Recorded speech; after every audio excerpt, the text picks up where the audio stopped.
అతిపెద్ద షాపింగ్ ప్రపంచం సిఎంఆర్ మన నిజామాబాద్ లో రామ్ పోతినేని గారిచే సెప్టెంబర్ 27న గొప్ప ప్రారంభం.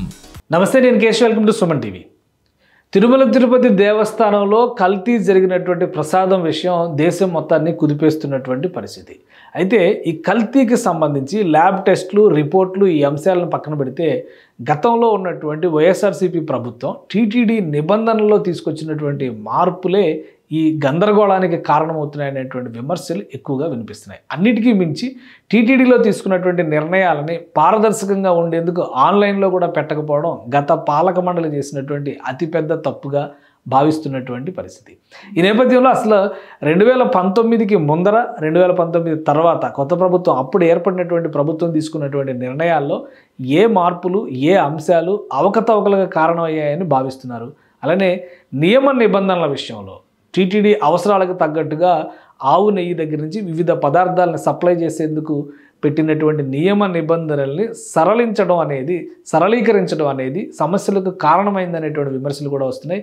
ఈ నేపథ్యంలో ఏ నిబంధనల్ని సవరించారు, ఏ మార్పులు జరగడం వల్ల ఈ గందరగోళం ఏర్పడుతుంది అనేటువంటి అంశాన్ని మనం పరిశీలించేటువంటి ప్రయత్నం చేద్దాం. ఇది టీటీడీ ప్రొక్యూర్మెంట్కి సంబంధించినటువంటి ఒక ఆర్డర్ కాపీ, అంటే నియమ నిబంధనల్ని సూచించేటువంటి ఒక నోట్. ఈ నోట్లో చాలా క్లియర్గా వివరాలు ఉన్నాయి. అవి ఏంటో ఒకసారి మనం పరిశీలించేటువంటి ప్రయత్నం చేద్దాం. ఇది 2019లో జరిగినటువంటి 19 ఎండింగ్లో జరిగినటువంటి మీటింగ్. 2020లో టీటీడీ బోర్డు అప్రూవల్తో దీన్ని అమల్లోకి తీసుకొచ్చారు. దీని ప్రకారమే అనేక అంశాల్లో మార్పులు చేర్పులు చేశారు. ఇందులో ఉన్నటువంటి కీలకమైనటువంటి అంశం TTD marketing department procurement wing Tirupati procurement of cow ghee with Agmark special grade through tankers oblique tins. అంటే 2 రకాలుగా ప్రొక్యూర్మెంట్ చేస్తుంది. అలానే 4 రకాల మెటీరియల్స్ని తీసుకుంటుంది, 4 రకాల కేటగిరీల్లో తీసుకుంటుంది కౌ గీని.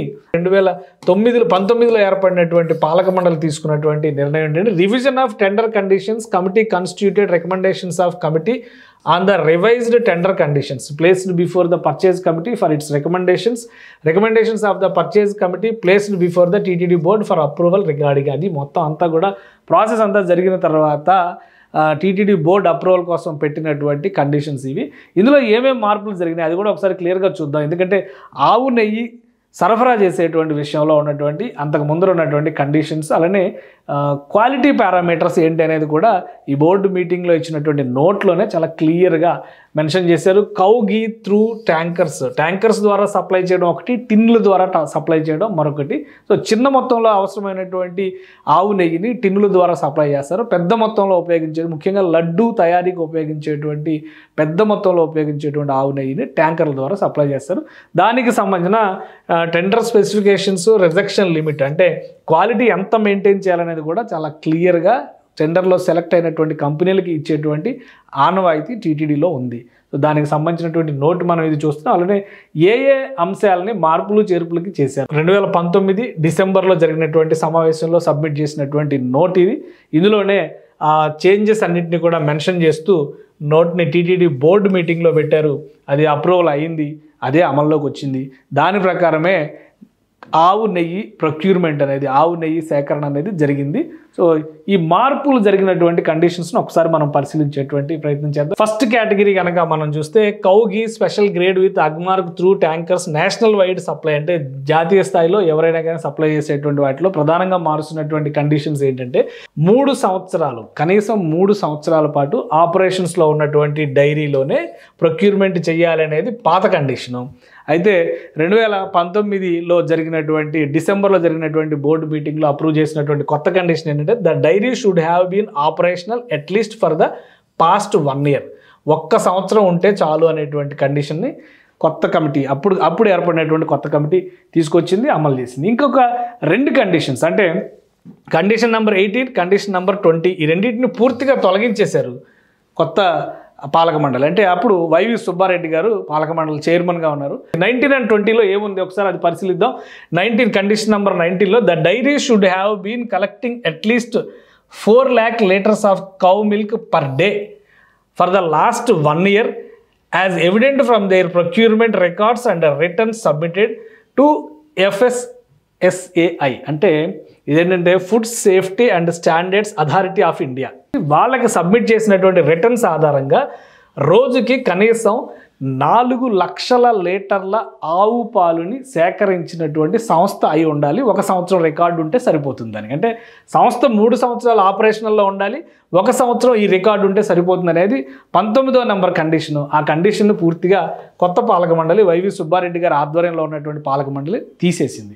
ఇక కండిషన్ నెంబర్ 20ని కూడా రిమూవ్ చేశారు. కండిషన్ నెంబర్ 20 ఏంటి అది కూడా చూద్దాం. Condition number 20, it also shall have a processing capacity of minimum of 8 tons cow milk fat or ghee in excess of its market requirements of cow milk fat for liquid milk and other products for the last 1 year.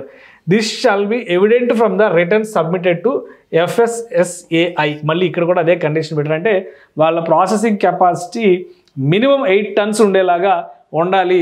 8 tons పైన ఉండేలాగా ఉన్న సంస్థలు అయితేనే TTD అవసరాలకు తగ్గట్టుగా ఈ ఆవు నెయ్యిని సరఫరా చేయగలుగుతాయి అనేటువంటి కండిషన్ను కూడా పూర్తిగా తొలగించారు. కండిషన్ నెంబర్ 20 కొత్త పాలక మండలి తీసుకున్నటువంటి నిర్ణయం ఇది.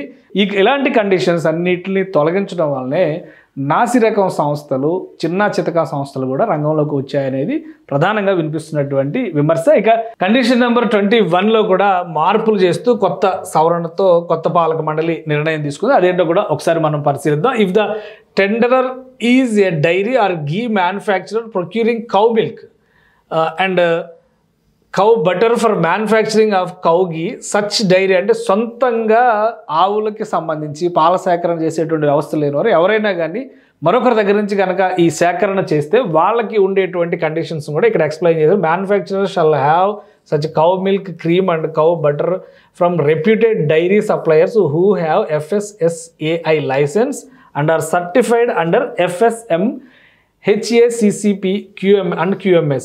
Such tenderer shall present records of procurement of the tune of at least 12 tons of cow milk fat equivalent per day. ఇది ఒక కండిషన్ పెట్టారు. అలానే ఇది కూడా operational for at least for the 3 years అనేటువంటి కండిషన్ ఇందులో ఉంది. సో ఈ రెండింటిని కూడా ఏ విధంగా చేశారంటే ఈ పాల సేకరణ చేసేటువంటి సంస్థలకు కూడా ఒక రిలాక్సేషన్ ఇచ్చే విధంగా 8 టన్నుల సేకరణ చేసేటువంటి కౌ మిల్క్ ఫ్యాట్ సేకరించేటువంటి కండిషన్ పెట్టారు. అలానే ఆపరేషనల్ ఫర్ 3 years అనేటువంటి కండిషన్ మళ్ళీ ఇక్కడ కూడా 1 year కింద సవరించారు.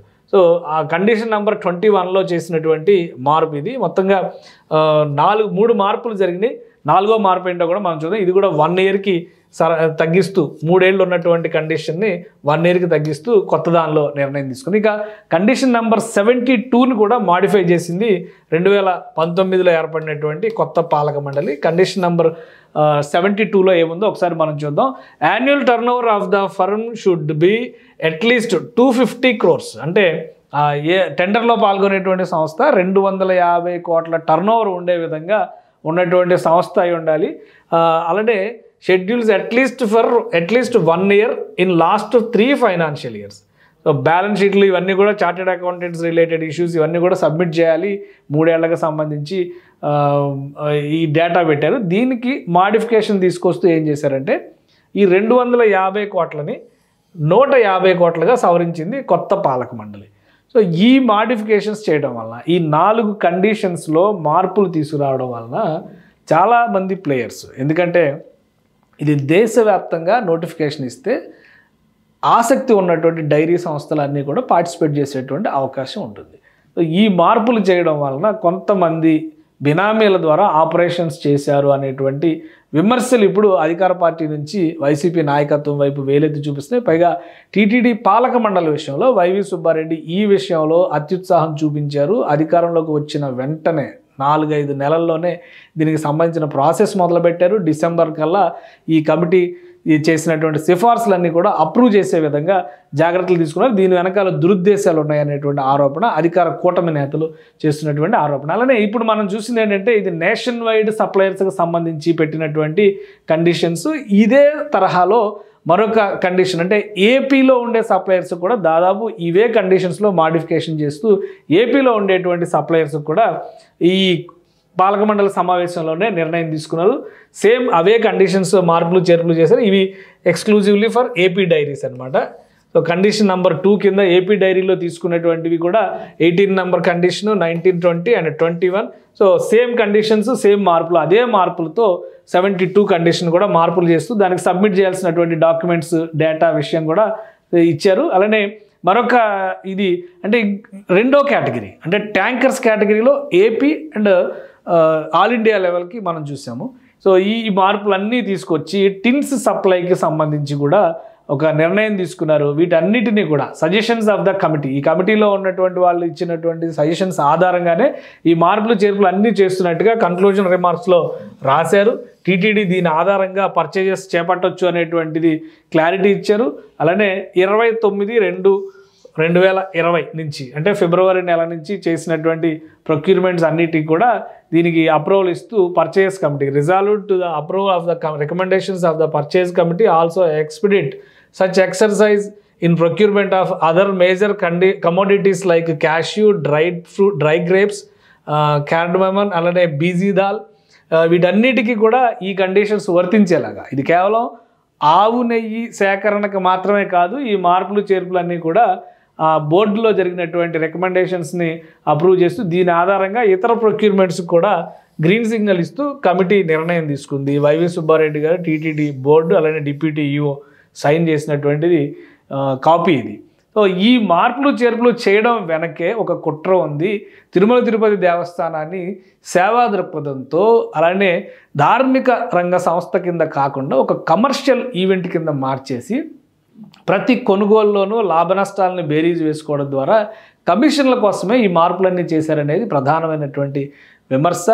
దశాబ్దాల పాటు అమలు చేసినటువంటి కండిషన్స్లో మార్పు చేయాల్సినటువంటి అవసరం ఏంటి? 250 కోట్ల టర్నోవర్ ఉన్నది. ఇప్పుడున్నటువంటి మార్కెట్ వాల్యూని బట్టి ఇంకా పెరిగితే పెరగాలి, కానీ 150 కోట్లకి ఎలా తగ్గిస్తారనేటువంటి ప్రశ్నలు కూడా కూటమి నేతలు చాలా స్పష్టంగా గతంలో అధికారంలో ఉన్నటువంటి వైఎస్ఆర్సీపీ నాయకత్వానికి సంధిస్తున్నారు.